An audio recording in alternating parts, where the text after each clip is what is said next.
একদিন আমি অজিতের দোকানে বসে আছি, দুজন কাস্টমার আসলো।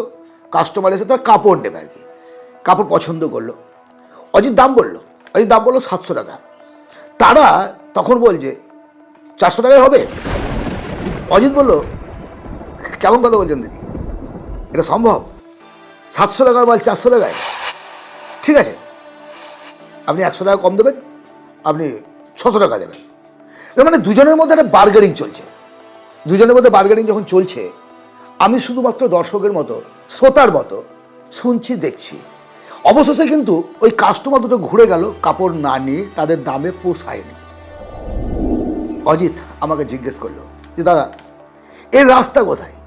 দাম দর করছে, দাম কমাচ্ছি, দাম কমিয়েও বিক্রি করতে চাইছি, তারপরে বিক্রি হচ্ছে না, কাস্টমার বাড়ছে না, বিজনেস মুখ থুবড়ে পড়ছে, এত টাকা ইনভেস্ট করেছি, ভুলটা কোথায়? এরকম প্রশ্ন কি আপনার মধ্যে হয় না?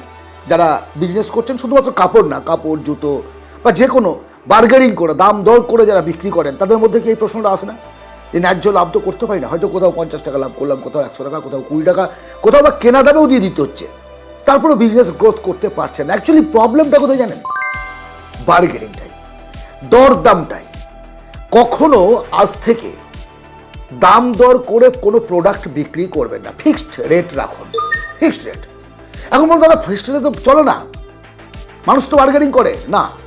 একটা গুডউইল তৈরি করতে গেলে, মার্কেটে যদি গুডউইল তৈরি করতে হয়, তাহলে আপনাকে একটা রেট ঠিক রাখতে হবে যে আমি এই দামের করে কমে দেবো না, একদম।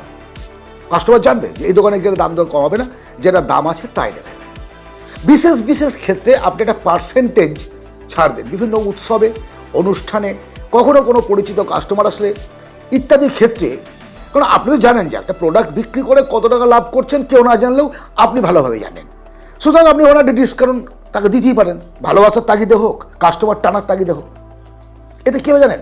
সাময়িকভাবে হয়তো কাস্টমার আপনার কমবে, সাময়িকভাবে, কিন্তু ভবিষ্যৎ, বিজনেসের ভবিষ্যৎটা হবে অত্যন্ত শক্তপোক্ত।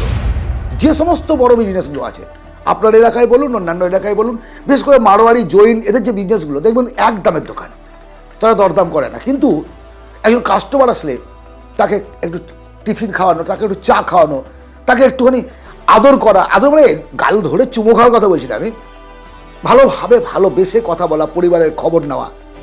শুধুমাত্র প্রোডাক্ট কিন্তু আপনার কাছে আছে না, বিক্রি করতে হবে নিজেকে। আপনি আপনাকে যদি বিক্রি করতে পারেন, আপনার প্রোডাক্ট সেল হবে। কথাটা ভালো করে মনে রাখবেন। কাস্টমার আপনার কাছে প্রোডাক্ট শুধু নিতে আসেনি, কাস্টমার নিতে এসছে আপনার কাছে একটা আপনার ব্যবহার এবং আপনি। আর এই জায়গাটায় দোদুল্যমান একটা অবস্থা তৈরি হয়ে যায়। কেন? যখন আপনি দাম কমাচ্ছেন, আপনি মেবি 700 টাকার অজিতের যে মালটা, সেই মালটা হয়তো ও 200 টাকা লাভ রেখে বলেছিল, 500 টাকায় কিনেছে, 700 টাকায় বিক্রি করছে। কাস্টমার বলেছে 400 টাকা, দেওয়ার ক্ষমতা নেই। কিন্তু যদি 500 টাকাতেও ওই মালটা দিত, কাস্টমার ভাবতো আরও বেশি কমানো যাবে।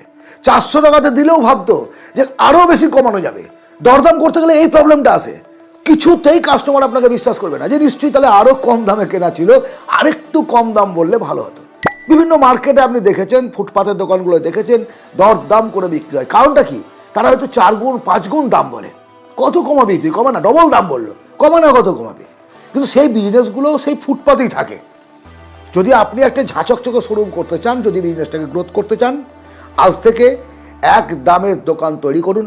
যে কোনো ক্ষেত্রে বার্গেনিং বন্ধ, ক্রেডিট যতটা সম্ভব কম দেবেন, পার্সেন্টেজ দিন, বোনাস পয়েন্ট দিন, গিফট প্যাক দিন, কিন্তু এক দাম। মনে রাখবেন, আজকের এই আলোচনা ছোট্টর মধ্যে যদি ভালো লাগে আর এই ধরনের আলোচনা আপনারা চান, বিজনেস গ্রোথের জন্য ছোট ছোট টিপস আমি আপনাদের একটার পর একটা দিতে থাকবো। ভালো থাকবেন, দেখা হবে অন্য ভিডিওতে। ধন্যবাদ।